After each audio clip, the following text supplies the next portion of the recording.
They say the sky is the limit, but when you fall from a skyscraper on Bay Street straight onto the cold asphalt of Toronto, the ground is only the beginning of the pain. I was 48 when I signed the papers. They weren't papers for a new consulting contract. They were the documents that handed over my house in Oakville, my car, and half of my dignity to the man who had spent the last 20 years cheating on me with my own financial assistant. I walked out of that courthouse with a carry-on suitcase and $800 in my bank account. The woman who used to lead boardroom meetings now had nowhere to sleep. My name is Elena.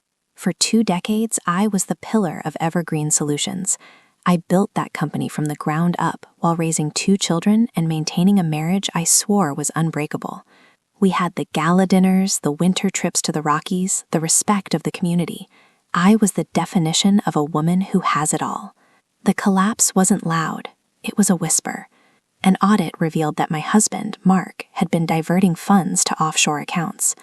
During the divorce, he used the very loopholes I had once helped create to leave me with nothing. In 6 months, I lost my position, my home, and the friends who only showed up when the wine was expensive. My children, already adults and manipulated by their father, barely answered my calls.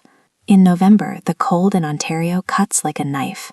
I was living in a cheap motel along Highway 401. I remember staring at a packet of instant noodles and crying, not because I was hungry, but because I didn't recognize the hands holding it. They were trembling, old, useless. One night in the frozen parking lot, I saw a boy, no older than 8, trying to fix the chain on an old bicycle under the weak light of a street lamp. He wasn't wearing gloves, his fingers were purple. "Hey kid, you're going to freeze like that." Boy, Leo. "My mom needs me to go get her medicine.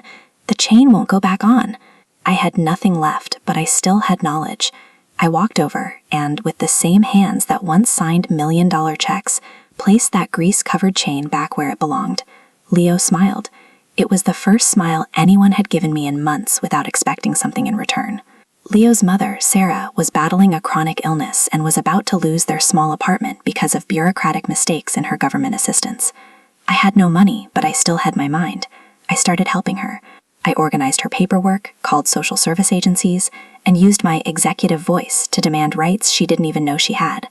While helping Sarah, I realized there were thousands of Sarahs across Toronto. I began offering free consulting in women's shelters, trading advice for a warm place to stay. During the day, I wiped tables in a cafe in Mississauga, and at night I studied laws that protect women. My gel nails were replaced by detergent cuts. My vanity had to die so my soul could breathe. 1 year later, I didn't get my mansion back. I live in a small loft near High Park, but I am now the founder of Second Chance Ontario, an organization that helps women over 40 rebuild their financial independence after abusive divorces. Mark thought that by taking my money, he would erase my existence.